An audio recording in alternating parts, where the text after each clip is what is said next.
इस तरह का सवाल जब भी आएगा आपके एग्ज़ाम में, बोर्ड में आ सकता है।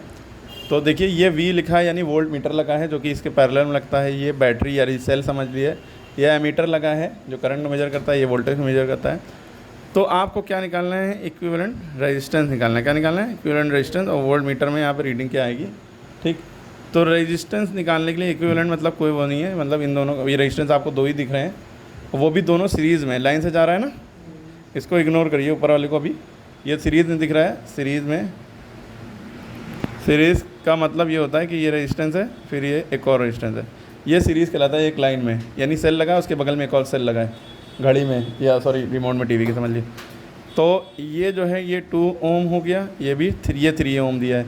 अब ये R1 हो गया, ये R2 हो गया। हमें टोटल रेजिस्टेंस निकालना है, तो R बराबर R1 प्लस R2 लगाया हमने।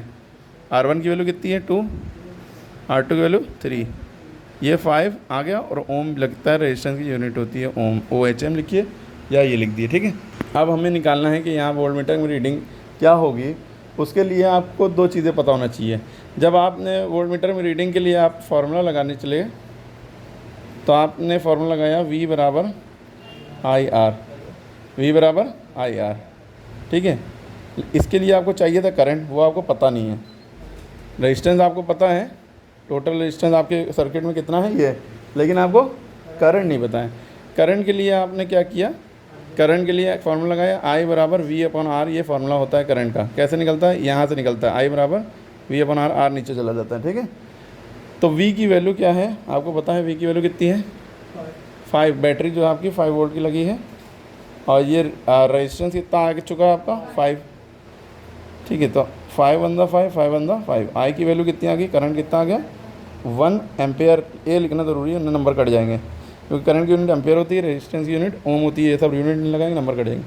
अब आपको सर्किट में पता चल चुका है कि करंट कितना आ रहा है, यानी कि इधर से जो करंट जा रहा है प्लस की तरफ से, बड़े की तरफ से, तो ये पूरे सर्किट में कितना जा रहा है? 1 एम्पेयर। आपको पता है करंट जहाँ जितना है वही इतना यहाँ है, वही इस रेजिस्टेंस में, वही इस रेजिस्टेंस में, सब जगह 1 एम्पेयर करंट, क्योंकि सीरीज़ में करंट चेंज नहीं होता है, ठीक है। तो आपको ये पता है। अब यहाँ पे इसके अक्रॉस, इस पर्टिकुलर चीज़ के अक्रॉस, यानी कि यहाँ पे वोल्टमीटर में क्या रीडिंग दिखेगी, तो इसके अक्रॉस रेजिस्टेंस क्या है? ये है।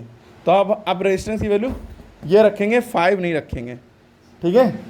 तो आपने ये वोल्टमीटर की रीडिंग के लिए फिर यही फॉर्म लगाया, V बराबर IR। I की वैल्यू कितनी है? 1 आ चुकी है, और इनटू यहाँ छुपा होता है। R की वैल्यू कितनी है? 2।